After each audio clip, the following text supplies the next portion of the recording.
You're going to introduce. Okay. Yeah. Well, here we are again. I'm so excited to get to hang out with y'all. Man, we had a great message yesterday from Ridge, who stepped in for Nate, obviously.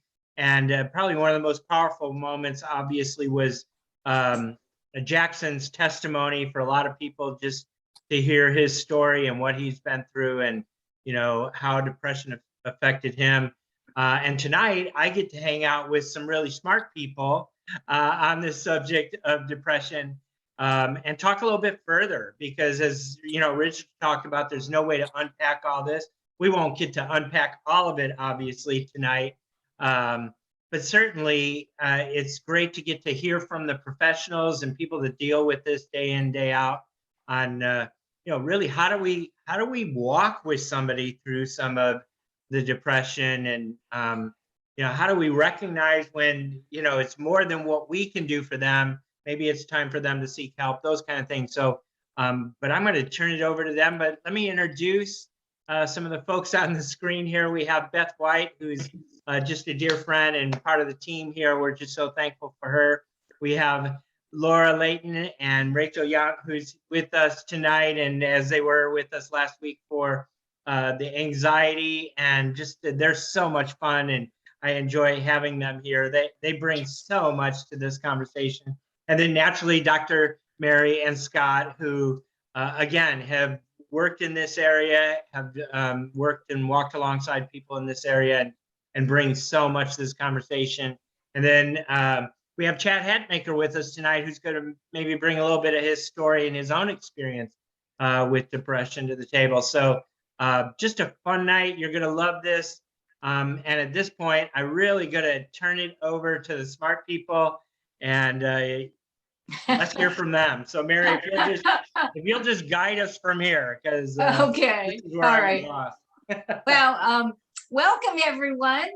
It's hard to believe we're at the end of this series. It's been a wonderful series, and I'm so impressed, and I think a lot of people are, with the way LifePoint has handled some very difficult subjects that lots of churches wouldn't touch. So the preaching and the teaching around all these topics has just been incredible, and Rich did a great job the Sunday on depression as well.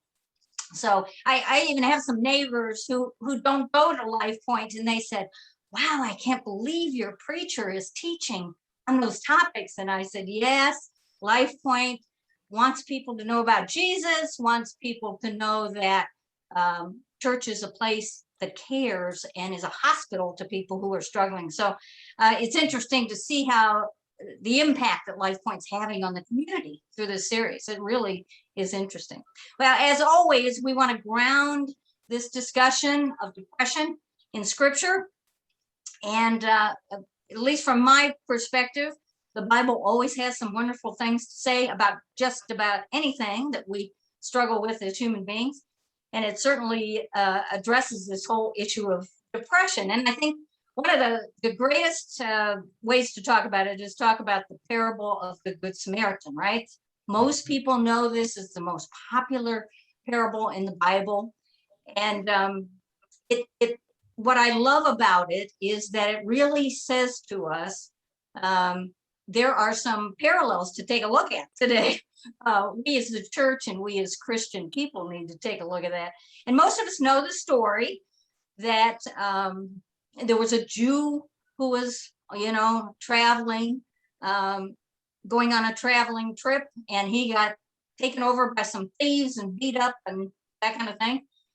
And a priest and a Levi came by and saw this man all beat up, and were so afraid of catching something, probably, or sinning in some way. They walked around this poor beat up man who was practically dead, and felt very justified in doing it, and went on their way because they didn't want to be inconvenienced, A, and B, they didn't want to spend their time or resources to have to deal with somebody who was in trouble and struggling.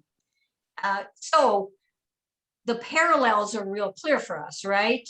That the church is like the priests and the Levites, who are religious people of that day, and we are the church, supposedly, the religious people of the day. And oftentimes we walk around people who are angry, depressed, anxious. We don't want to get our hands dirty. We don't want to get involved. We don't want to be inconvenienced, because oftentimes it's an inconvenience, and we don't want to spend our time and resources on this inconvenience.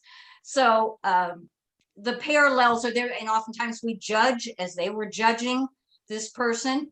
We judge people who are depressed or angry or struggling with addictions. We do all of that. And the parallels are just incredible. And we can learn a lot, I think, from the Bible about how to respond. Because, you know, Jesus really wanted us to learn how to be compassionate and gracious and have gratitude, and learn how to live out that biblical mandate. So that's kind of the foundation we're going to think about, because I think that's a real common one that everybody can relate to, the Good Samaritan. We'd like to think we're Good Samaritans, but oftentimes when it comes to depression, anger, anxiety, we don't do real well in responding to folks. So we want to take a look at the different kinds of depression, because one of the things I think, and I want to hear from everybody else, the church seems to be very confused about what depression is all about. There's a lot of confusion about it, the different kinds of depression, and how you respond. Because I think part of what we want to do tonight in our discussion is talk about, one, as church members, as Christians, people trying to help people, we need to know what kinds of depressions there are in people, and everybody is different. And then secondly, how to respond appropriately. Because if you respond to somebody who has a psychotic depression as though it's a normal depression, you're putting that person at risk, and you're putting the situation at risk as well. So anyway, let's talk about that a little bit. June Hunt does a great job in her biblical teaching, talking about some simple ways of talking about depression. So let's bring that up on the screen so that everybody can look at that. And we'll start right there. Okay. So she identifies 4 different types of depression: a normal depression, and by description, this is one that all of us have experienced at one time or another in our lives. If someone dies we love, or we have a trauma or a tragedy, something happens, we're going to be depressed. That's a normal, natural human way to respond. There's usually no threat of suicide with this kind of normal depression. We just go through a sadness, and it can last for 3 to 6 months, maybe, sometimes longer if you've lost a loved one. But it has all of those things like self-doubt and sadness and irritability and diminished joy, all those descriptions. But this kind of depression will normally work its way out. If you're turning to small group and you're talking about it and your family and friends, you can heal your heart, and you will recover from a normal depression. So that's something that most all of us, I'll bet, could identify a time when we've been depressed. And I certainly have, and I'm sure everybody else has too. You can't get through this life without experiencing some depression, for sure. The mass depression, I think, is an interesting one. We oftentimes see that in adolescence. I refer to it more as an agitated depression. That means that it's masked because you can't often see it. For instance, in a teenager, it might look like they're bragging on themselves, or they're kind of, irritable and judgmental, but they're going, or people work harder. They just try to do more. They don't want to sleep. They just want to work. So when you look at them, you don't think of depression because they're active and they're moving. They're kind of agitated. But that's the beginning of, if they're not dealing with depression, where that hidden death threat comes. Sometimes in family members, we don't recognize that, and that can be dangerous. The neurotic one is just one more step toward a serious depression, and that one becomes more visible to me. Then you begin to notice when somebody is neurotically depressed, it's more visible. You're going to see self-criticism and a lot of anger, chronic fatigue. They won't get up. There's, they're having a hard time making decisions, all of those elements. And oftentimes this kind of depression we'll see in the church, and people will manipulate by saying, I'm going to kill myself, I shouldn't live, and scares everybody to death. Everybody has a reaction. So that manipulation, they use the depression sometimes as a manipulation to get attention, for attention seeking, for response from people. And it can be very upsetting. I think in a church setting, people get all upset and start running in circles trying to do something about it.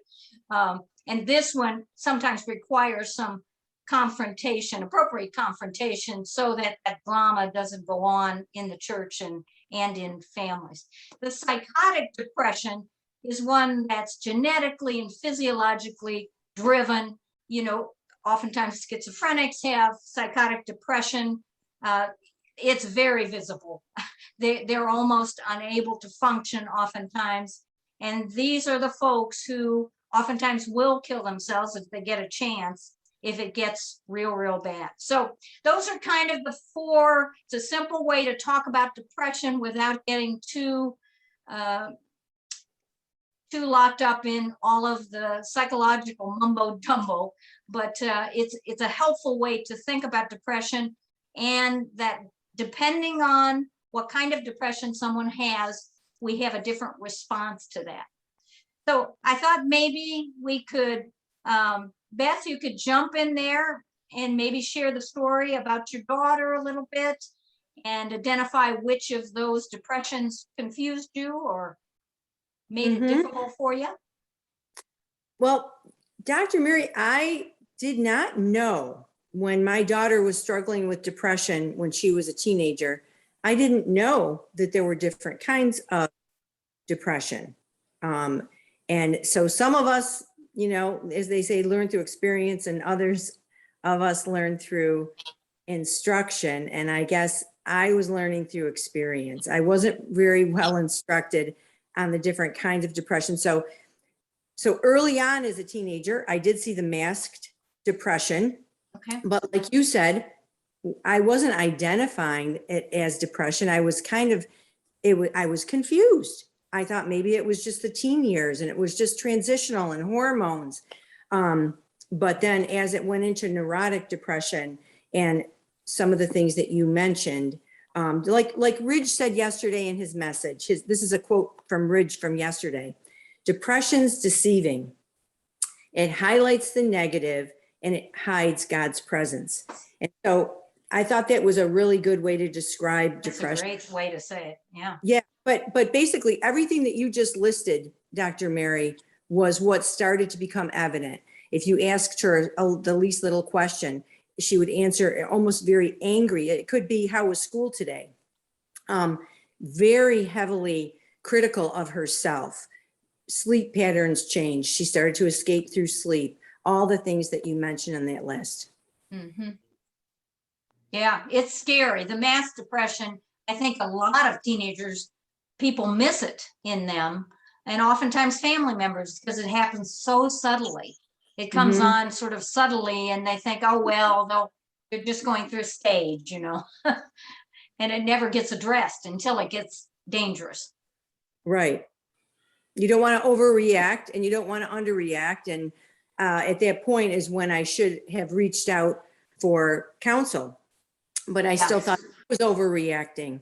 So, for anybody that's listening, you're never overreacting. If there's something that you think is a little off with your child or your loved one, it's never too early to reach out for help. Great message there. Hey, Chad, what do you think?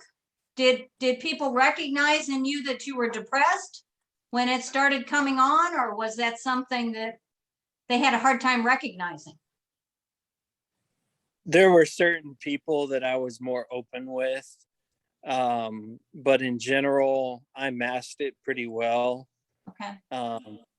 I made sure that the ones closest to me understood the needs that I had, but just friends and acquaintances, I definitely put on a front. Okay, so you identify that, you can recognize that mass depression. That's something that you went through yourself. Yes, for sure. Can you share a little bit about your story with us, Chad? Absolutely, I'd be happy to. It started last year. I had a really bad case of COVID, and it hospitalized me for several months. And I started dealing with severe depression, and it got to the point where I wasn't able to function. I would stay in bed. I would think negative suicidal thoughts. And I was definitely more on the psychotic side of the depression. And I had to seek professional treatment and professional help. And through professional help and treatment and life group and, reaching out, being vulnerable, I have been able to get the resources and get the help that I've needed throughout the process. One of the things that Ridge did a great job with, I think, on Sunday was talking about how important small group is and relationships with other people and talking it out and not isolating. Boy, he did a great job with that. The danger of isolation when someone's depressed. And the natural tendency is to isolate, and it's so deadly, right? Absolutely. Yeah, it's real. So to your credit, you didn't isolate. It sounds like you moved toward people. Yes, as hard as it was, as tempted as it was to want to isolate, I knew it'd be detrimental to my health and my well-being. So I definitely moved towards fellowship. Wow. What a blessing that is. If we could bottle that and sell it, that would be good, wouldn't it? Convince everybody to do that. That would be wonderful. That's oftentimes such an argument, right? Laura and Rachel. Yeah, I can barely see you, but Laura and Rachel, I'm sure you can jump on and add to that, right? That oftentimes with people trying to convince them not to isolate, but to move toward others, take the wall down and allow people to heal. Gosh, yeah, I think, Dr. Mary, thanks for presenting these different types, because I do think that a lot of times people think of depression as sadness, and they don't realize that there's so much more that goes into those symptoms for people, like irritability and isolation and disconnection and self-doubt. And I think sometimes when those other symptoms come up, that's what creates this negative response in our family members and close friends, because they don't know how to deal with that. And it can sometimes feel personal and maybe trigger something within them. And I think this is so helpful to kind of line it out. And this graphic is really helpful. I know sometimes labels like normal or neurotic or psychotic can make people feel like there's something wrong with them if they express that they're connecting with some of these. And I think if a family member or a friend were to come to you and share that they were feeling depressed, I would treasure that information, because that probably is a lot of work on their part. It's really hard to reach out when you're struggling. And that probably is maybe even a lot of work they're doing with a counselor. So for them to come to you, I think I would err on the side of not assuming they're with the manipulative depression. Certainly there's teenagers or people with a disorder called borderline personality disorder that sometimes are more manipulative, but I would assume that if somebody comes to you with depression, or if you're struggling with depression, don't assume people will think you're trying to manipulate. And most people who are struggling with depression are not trying to be manipulative. Right. They are genuinely in deep pain, often from a lot of emotions that have not been expressed for a long time. And they're just kind of bubbling to the surface. Exactly. Well said. That's really well said. Mm-hmm. And we've all seen them. Yes. Yeah. Laura, have you seen some clients? You want to jump in there? I was just thinking like Rachel that I guess I was a little, I don't love the labeling either. And the idea of neurotic or psychotic, or I think depression already carries so much shame. Yeah. And depression carries such a sense of, I should be able to pick myself up by the bootstraps. I should be able to put on a smile. I should be able to pray myself out of it. I should be, and so anything that adds any kind of shame to that is just a little concerning, I guess, to me, because I think that we want to help people know that there's lots of reasons that depression can happen. There's a lot of biological reasons that depression can set in, and that it can show up in a lot of different ways. And I do like the idea that it can be masked is really big, because I think that's something that we've all seen. We've all seen that. Yeah. Mask kind of depression that comes out and it just looks like anger. It looks like something different. Well, I think you're bringing up a good point, Laura, and that is that's why people don't talk about it, because they're so worried about shaming people, and they're not clear on what type of depression is going on. And obviously you wouldn't communicate those labels. And I think that's what you're saying. Right. We're talking about it because we're trying to differentiate out depression so that we understand it and can respond appropriately. Obviously, you wouldn't go up to somebody and say, I see you're psychotically depressed. Well, that's nice. You have Well, don't try and diagnose your family and friends. Yeah. Right. No, that's not we good. can't even diagnose our family and friends. So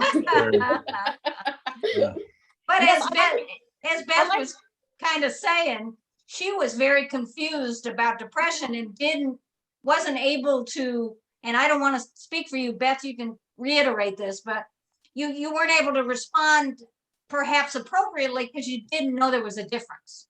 That's right. Yeah. And it made it difficult.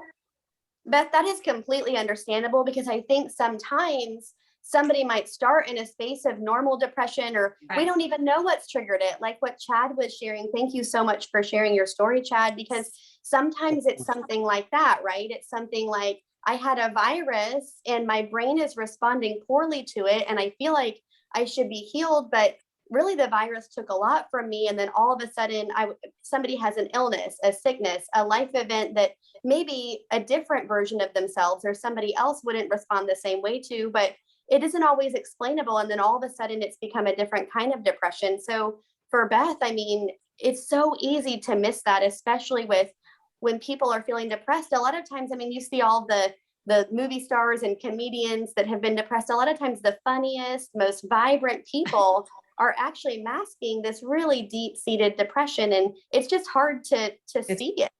That's right, Rachel. Yeah, and it's dangerous. It's dangerous to miss that. And then they end up committing suicide or something, or try to commit suicide, and everybody says, what happened? It's a dangerous situation for sure. Yeah. So Beth, can you say more about your daughter? Tell the story a little bit for folks who don't know the story. Actually, does everybody else back up? I don't see anybody on the screen. Can you go back to that other screen, Dr. Mary? Or is it? Oh, yeah. Well, no, that's okay. that's okay. She has an iPad. Oh, okay. That's why you're on an iPad. That's what. No okay. problem. No Okay. problem. I first know that my daughter was struggling with depression when she was between 17 and 18 years old. She would seem totally normal most days, but then there were days that she was completely off the radar. And she had experienced around that same time a very, very unhealthy, abusive relationship in her senior year of high school. And that really caused her to spiral out of control. And with the 1 Kings chapter 19 that we've been really unpacking at church, and even Dr. Mary has encouraged us to look further into Elijah's depression. In that chapter, it says, the journey is too great for me. And I think that's exactly what happened with Holly, is the journey just got too great for her. When I felt inadequate to help her, the one thing that helped me, and for anybody that's maybe listening, this might help you, I would remind myself that God himself was the one who placed Holly Joe in our home, and that God divinely placed her in our family. And he did that because even on the days that I didn't believe that I could help her, I knew that I had what she needed because she was placed with us. And I knew that our family was who she needed, because there's so many days when you love somebody and you feel like I just can't help this person. And I just would remind myself that she was ours and it was possible. Yeah. Beautifully said. Wow. Yeah, beautifully said. And I love too the way Ridge talked about the depression this Sunday. He just did a great job again. All right, so let's go to this next one. And so when we bring these up, is it hard for you to see them? No, we can see him Yeah. good. You can see them well? Okay. Very well. There we go. All right, and I think Chad and Laura, Rachel, all of us can kind of talk about this, some of the signs and symptoms. Chad, you want to jump in and start us out there about signs and symptoms? What kind of symptoms did you have that were obvious to people that you were depressed? I'm a social butterfly, and when I just would not communicate, that was a major sign. Isolation, being just wanting to be alone, wanting nothing to do with anything that brought me joy or happiness. Okay, yeah, that withdrawal from family and friends, that's a big one, a big flag, right? Yes. Did you struggle with the helplessness? The sense of helplessness? Absolutely. Absolutely. And Ridge was talking about, which I really liked, he's right about this, depression oftentimes is underlying in terms of drug and alcohol abuse, or sometimes driving the anxiety. I mean, it's so true that we miss the depression part. It's kind of underneath, as Nate's been talking about. Underneath. How about you, Beth? Any symptoms that you saw in your daughter that struck you? It's kind of looking back now after seeing your chart, Dr. Mary, literally it's like classic symptoms. I mean, literally every single thing that you had listed on that first chart is exactly what eventually started to happen. I think the other thing that was when I realized that, okay, we've got a real problem on our hands here, is she did start to cut herself. And so, the pain that she was feeling was so intense that it did get to that point. And that was sad to watch. Yeah. That's a great point. Rachel, Laura, how many clients do you get that present with that problem, right? The first time you see them is they cut. Yeah, that's become very prevalent. Especially teenagers, but even adults now for sure. Yeah. Yeah. Yep. And it's a coping mechanism, right? And it's right. We're all going to find some kind of coping mechanism that brings us some type of relief. And so that's definitely one that we see a lot more now. Yeah. Yeah. And think about that somebody, when you see somebody at that juncture, they're presenting as a client, they want counseling, they've been cutting themselves. That tells you that they've been depressed for a while. This has been going on for a while. This is not just an overnight thing. So it's interesting. Another of these symptoms that I think comes up, and I've seen it in almost every case of depression that I've seen, and perhaps you guys can speak to it as well. But the thinking distortions that start to come up for people are really significant. And sometimes they express them, but sometimes they don't. They just act out of these assumptions. And sometimes it's like, I call it a mental filter, where people are taking in only the negative things that have been said to them. You could give somebody 25 compliments, but the one thing that you said that could be taken poorly, they grab onto, or perhaps their internal dialogue is suddenly, I know Beth, you had shared that your daughter had been in a domestic violence relationship. And so sometimes that one thing that's coming up is the thing that person said. If there's been an abusive relationship or somebody said something hateful, there was a bully in elementary or middle school, those old messages start to go over and over again in somebody's brain. And there's just that self-talk is what we call it, right? But that what they're saying in their brain over and over again to themselves is perpetuating this sadness and depression and anger and frustration and a lack of desire to connect with others because others believe what I believe about me, which is nothing good. Mm-hmm. So true, Rachel. Great point. Yeah, great point. So that trigger, you mentioned triggers, which is a great topic. Chad, you most recently got triggered, did you not? I'm sorry, repeat your question. I'm sorry. You most recently got triggered in your depression. Can you Yes. describe some of the triggers you have that might help somebody who's watching this? Absolutely. Some of the triggers that I've personally experienced by going off of the chart is the guilt. And the guilt is such a powerful one. You feel that you're a burden on other people. You feel that that you're just weighing others down. You're preventing other people from being able to do things. And it's such a lie. It's a lie from Satan. That's right. That's right. And the guilt is just perpetuated by the devil. But as Pastor Rich was talking about on Sunday,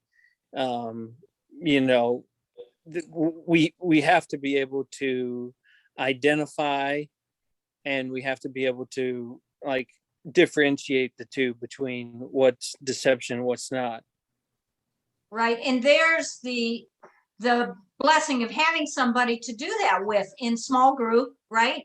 For you could sure. go to small group, bounce those thoughts off, and somebody could say to you, gosh, Chad, that's just not true about you. And they could give you feedback that's affirming and loving and supportive. And all of a sudden you think, well, maybe that isn't true about me, or go to your family. It's just so important to have that ability to talk to people and let them restructure that thinking process for you. The life group has been, to anyone listening to this, life group has been such a blessing. Being able to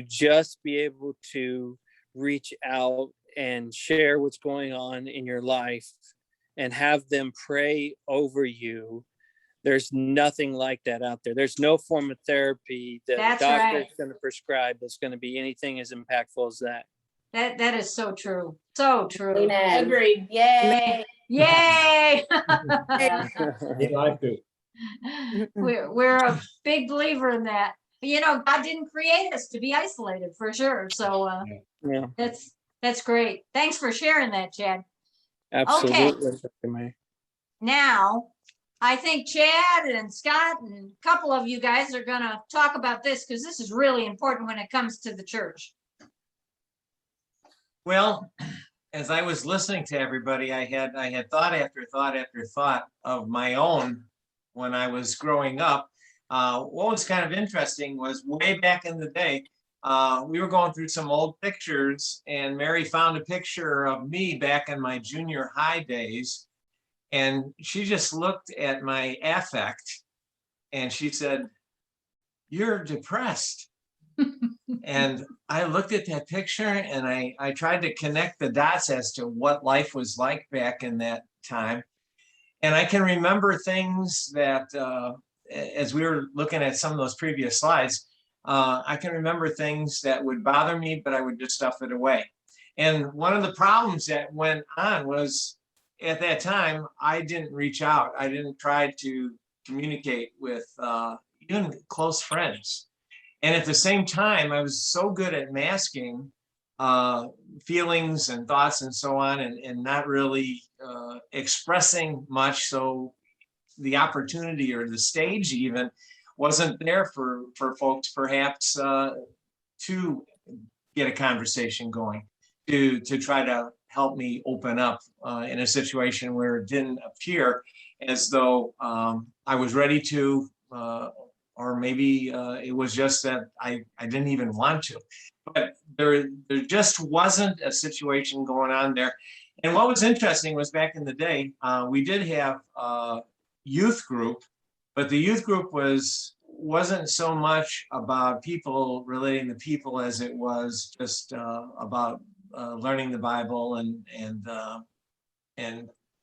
getting yourself oriented to adult life in the church, as it were. So as I looked at some of those slides, I was just thinking to myself, wow, being in a group that might have reached out, being with friends that were sensitized to certain things, so that if they saw me acting in a certain way or complaining or talking about something in a repetitious type pattern, maybe something could have been discovered. Maybe I would have received or gotten some help along the way, as it were, because I'm sure that a lot of the issues that went on back then were never addressed as a result. So again, the need for a healthy small group, a group that could come around, a group that might have been able to identify something, and at the very least say, how can we help you? You know, what can we pray for you? How can we pray for you? Something along that line, which gets you to see and understand that, you know what, number one, I'm safe here. People care. They want to help. And all of a sudden you find yourself you're willing to share, you're willing to open up, and you're willing to take this step. Because if you don't take the step, then the folks out there won't know how to take a step. So those are some of the things that I was mulling over as I was listening to everybody talk. And it just kept pointing back to the fact of how important and how essential small groups in a church can be for anybody in any age. Yeah. And I'm sure that our folks who work with the youth, they're plugged into that. You know, they zoom in and say, whoa, there's a young'un who's depressed, and we need to respond to that. And I mean, that's what the church should be about, right? That's what we're supposed to be doing. Mary, I think that's where sometimes we get so busy that we don't leave the space for that. We get so tied into what our agenda needs to be that we don't leave the kind of time that it takes for the connection where you really see that that's a mask. Like you're saying you're fine, but it's all over your face that you're not fine. And I think we have to be intentional about creating that. And so sometimes be willing to put aside, you know, what our agenda is in order to be able to do that. And so sometimes when the groups, you know, are like really structured towards one thing or another, it almost creates an opportunity to keep the mask up, as opposed to creating a space to be safe. Like Scott said, you know, a place where someone really feels safe. There has to be some intentionality for creating that. I love what you're saying, Laura, because it throws us right back to the Good Samaritan parable, right? Where they were busy. The priest and the Levite, they were busy. They were doing something more important. They were going to the temple. They had more important things to do. They moved on. They may have felt, you know, gee whiz, that's awful. That poor guy over there, he's dying, but I'm busy. I got a meeting to go to, or I've got a Bible study to teach, or something like that. We don't want to be inconvenienced. Yeah. Dr. Mary, what you were saying about the kind of the what to say, what not to say, and kind of speaking to what Scott was saying, what comes to mind is anything that starts with just, or at least, or those kinds of words that start to minimize what somebody is experiencing really intensely. I think anytime we do that, really what we might be doing without meaning to, I think we're well intended, is we're trying to get some distance from the pain that someone else is experiencing because it's overwhelming us. And to be able to notice our discomfort with their pain and sit with them in the pain is really what somebody needs when they're going through something like this. Yep. I love that. Yeah. Yeah, and as a leader, for example, looking at what not to say on the right-hand side there, I was looking at number 8. I could imagine a Saturday Night Live sketch where somebody's saying to somebody else, you know, your moves are bringing everyone around you down with, you know, and you know, the guy's laying, you know, looking like he's about ready to expire any second. But the point is being able to give people, you know, showing that you are giving them permission. I am here, I'm available, I'm willing to commit time. I want to hear. That's good. Right. And getting a relationship going like that with another person, whether it's two of you or maybe 3 or 4 of you, whatever the case might be, that's huge. That's absolutely huge. Those are the breakthroughs that happen in small group, where it has been said that the most significant change that ever happens, real change, is in the context of small group.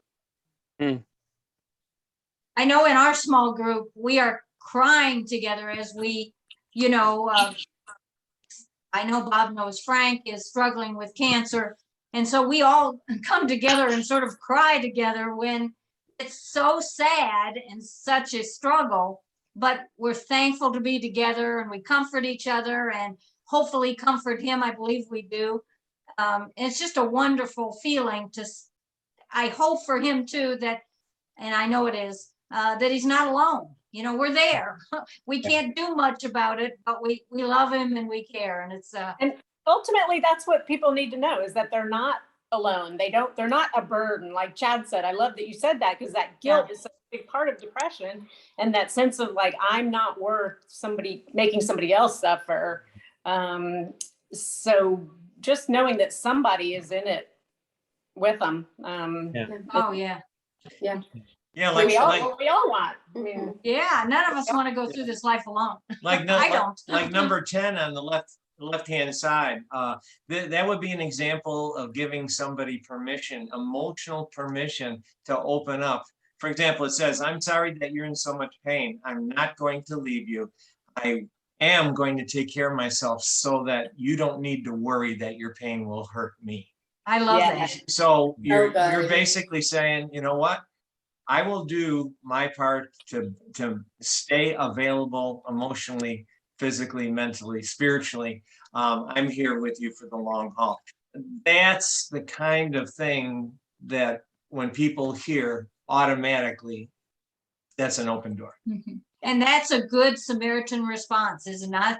He was there. He was willing to walk the road with him and get him to a hotel and take care of him. It's a wonderful. That's what we all want to hear when we're struggling. I think what you just said, Dr. Mary, they didn't, you know, he didn't say to him, first, let me get you a basin of water and you clean yourself up and then I'll take you and then I'll touch you and then I when we tell the person that we love that's depressed that we love them, we need to communicate exactly how you are right now. You don't have to be not depressed for me to accept you and love you and be there for you. Like, I love you right now where you're at. You know, that's important, I think, too. Oh yeah. So good. It's so important. Oh my goodness.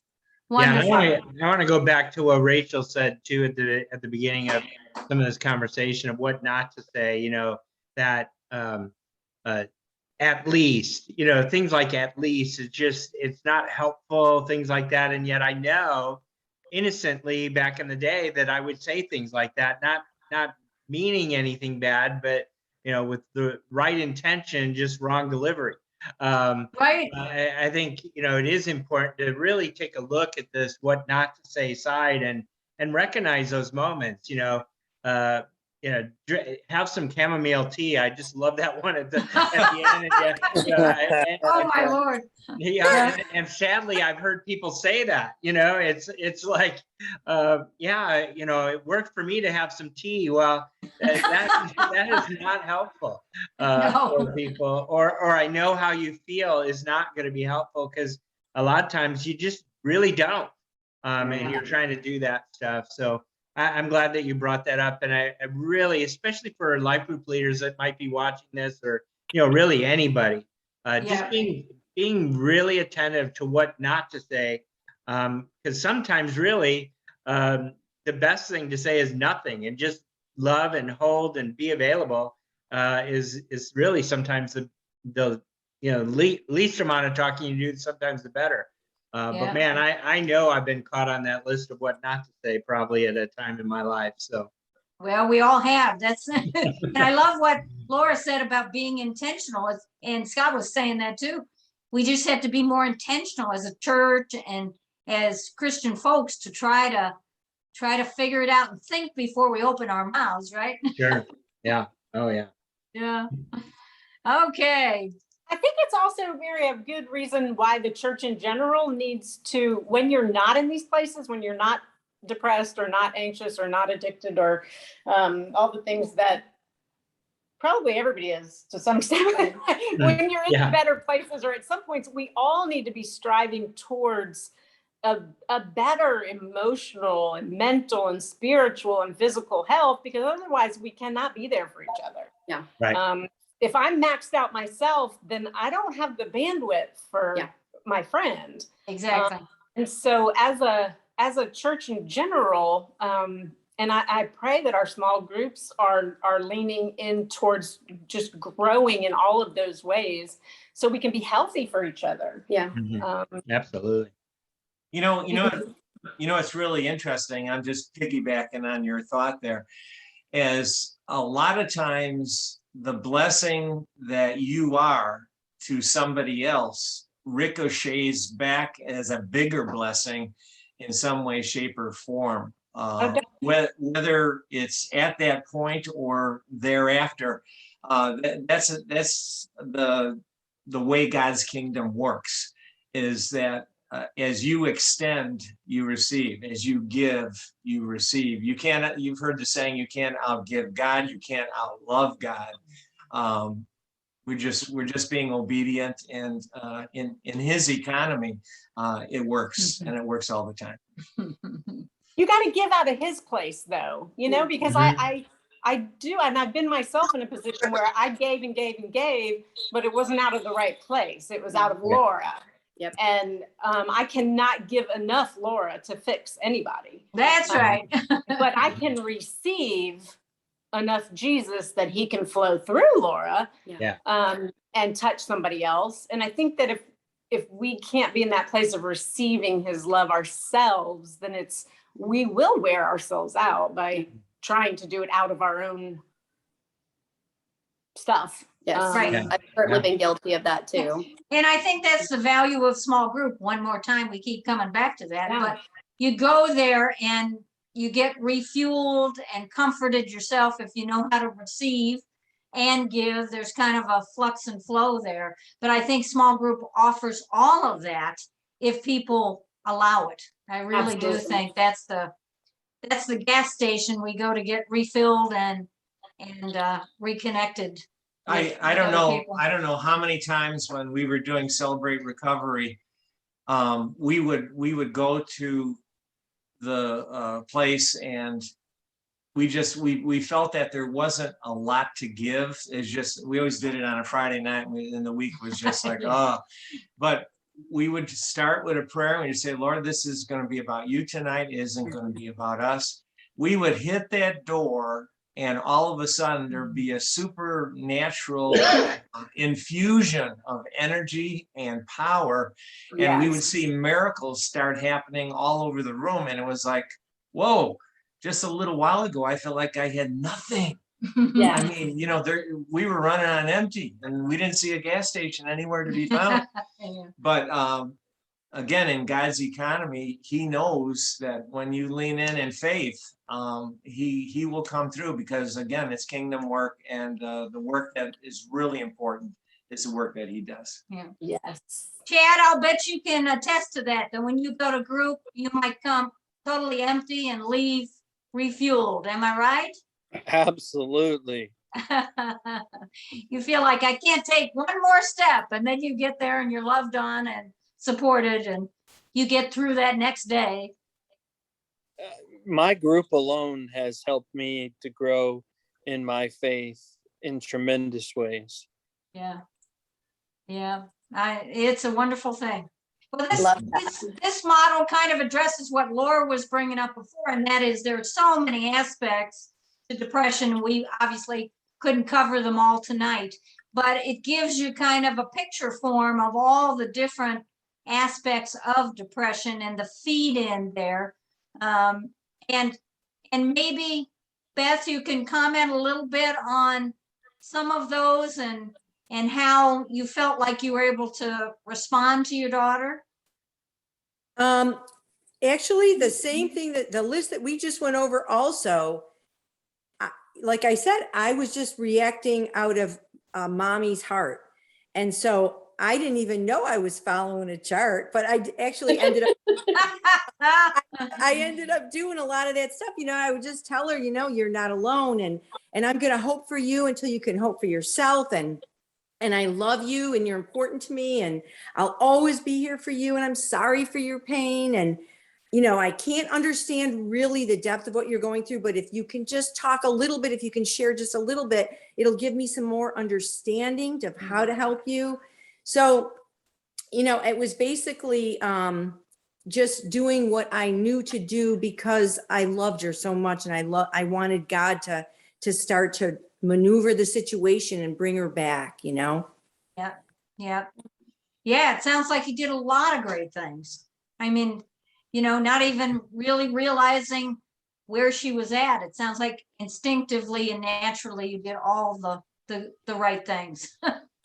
Gosh, I also think that this mental health self-care wheel is, I mean, it's about people who are struggling, doing their own self-care, and us helping people to see the self-care that they need. But I think it's also about the people who are near the people who are struggling. We all have people who are struggling with their mental health in our life. If we're not struggling, sometimes they're struggling and we're struggling too, just maybe not quite as badly. Everyone's struggling. And so I think it's just so crucial to take care of yourself if you're caring for somebody who's also struggling, because speaking to what Scott was saying earlier, I'm going to take care of myself so that I can be present for you. And I think as counselors, I think we've all done this. I've certainly done this, but I think as people in the church, sometimes we're like, get away from me, you're too much work. But other times we try to swoop in, we're overwhelmed by what they're experiencing, and we do have a lot of compassion, and we try to rescue people instead of just being there with them. And we can't rescue them, especially if we're not, what is the put on your own oxygen mask before you help the other analogy? This self-care is for those of us who are not currently struggling with our own mental health issues, because if you try to rescue somebody who is, you will eventually be struggling with your own mental health issues. Right. Absolutely. Yeah. You'll be looking for a life preserver real quick. Absolutely. Yeah, that's a great point. And I think Laura was kind of addressing this too, that you have to take care of yourself. You have to set the boundaries. You have to make sure that you're keeping your own mental health where it should be, for sure.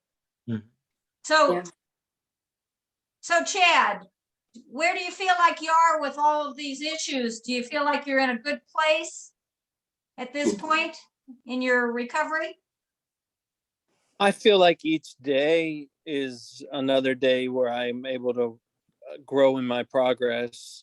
For anyone that's battling with depression, it's not a overnight, I'm cured. It takes a lot of time. It takes a lot of patience. It takes a lot of discipline. It takes a lot of vulnerability. And for anyone that is struggling, I just encourage you not to give up at all. Amen. That's wonderfully said. And I to realize it doesn't happen overnight. Yeah, I love Chad, that. I've never met you, but I'm so proud of you. Like, yeah. I'm so proud He's of you. done the Like, right that- things. It just, Yeah. well, that takes so much courage. It takes so much courage to be vulnerable. Yes. Yeah. And I'm really thankful for you. Yeah. I've struggled with depression off and on throughout my life too. And it's kind of a part of my story. Yeah. And there came a place where I was able to accept that it was part of my story, which actually turns out was tremendously helpful in alleviating it, because it took away so much of the shame and the beating myself up over it. Yeah. And recognizing that it's not always a great sign of mental health to not be down when you look around the world. Yeah. That's right. There's some reality to all that. Yeah. Yeah. And finding the place where you can still make connection, you can be vulnerable. That all is just, I love that. It takes a lot of courage. Yeah. It does. It does. Yeah. Bob, you were trying to get in there. Well, I was Bob, just you're gonna- saying, Sorry, you know, I love what Chad said there, and you don't give up. And I thought Ridge did a great job again of just emphasizing that. You know, just never give up. Keep fighting. Don't let the enemy have the win. Right. That just never give up. Amen. And yeah, so I love that you mentioned that again tonight, Chad. And are we about at a wrap time, guys? Yeah, Well, I wanted to, Okay, I so wanted- I had one more. I have one more thing, and it's a big word, so hang in there with me. Neuroplasticity.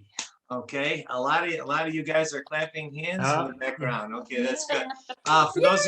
For those of you that are wondering why some of us are clapping our hands, here's what it is. Okay, neuroplasticity basically is the brain rewiring itself, and when the brain rewires itself, lots of healing type things go on. Let me just read this real quickly.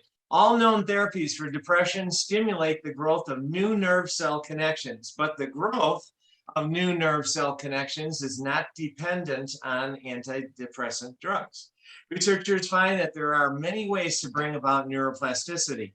One of the most effective ways is aerobic exercise. And it doesn't have to be intense to have an effect. In fact, all physical activity is linked to the generation of neurotrophic factors. That's basically chemicals, hormones in the brain, that sort of thing, that stimulate the growth and recovery of brain cells. Research also pinpoints diet and especially intermittent fasting as a way to generate brain-derived neurotrophic factors, one of the best studied agents of nerve cell growth.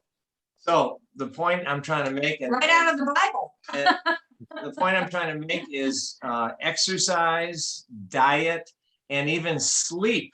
Getting the proper amount of sleep and a regular sleep pattern are huge in regards to getting the brain to rewire itself, to heal itself, to move in the direction. It just doesn't have to be a drug situation in terms of either a recovery or be maintenance. So I just wanted to drop that in there.